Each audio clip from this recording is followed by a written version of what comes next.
Right guys, time for another RLR beer shot. For this one we go to Alcobendas, Madrid, Spain, another beer from the wonderful OSO Brewing Company. This one is called Strength in Numbers, a 10.5% Imperial Milk Stout, brewed in collaboration with Põhjala Pruulikoda from Tallinn in Estonia. A little bit of chocolate and vanilla added into this one.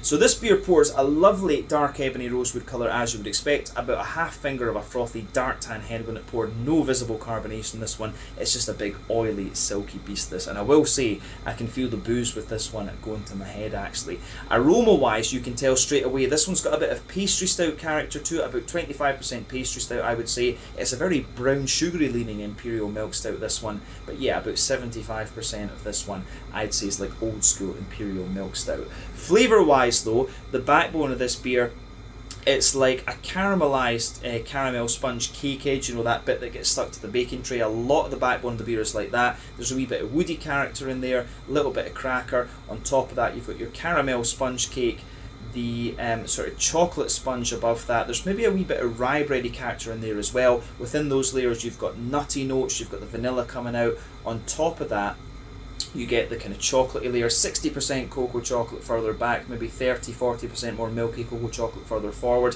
The brown sugar lays on top of that, so toasty brown sugar, a big circle in the middle of your palate, like more leathery brown sugary notes, and treacle molasses right in the dead centre of your palate for the boozy side of the beer. And as I say, nutty and vanilla notes coming out of this one into the aftertaste. On the back third of your palate with the yeasty side of things, it's very like a kind of Scottish English Christmas pudding at its core, rye bread around the edge and a wee bit of bread crust in there, that sort of phenolic-y note coming out of this one into the aftertaste. And on the hoppy side of things, you do get a little bit of earthiness in the back corners of the palate, a wee bit of woodiness coming further forward, some floral notes, some grassy notes, but yeah, the hoppy character really should focus on the fruity side of things with this one. So yeah, the fruity side of the beer on the front third of your palate, there's lots of kind of like prunes in there, dates, sultanas, a bit of oily pear, some fig as well, and a bit of blackcurrant. It's really a very kind of dry, fruity affair this one. But yeah, the nutty notes and the kind of brown sugary side of this beer are what really linger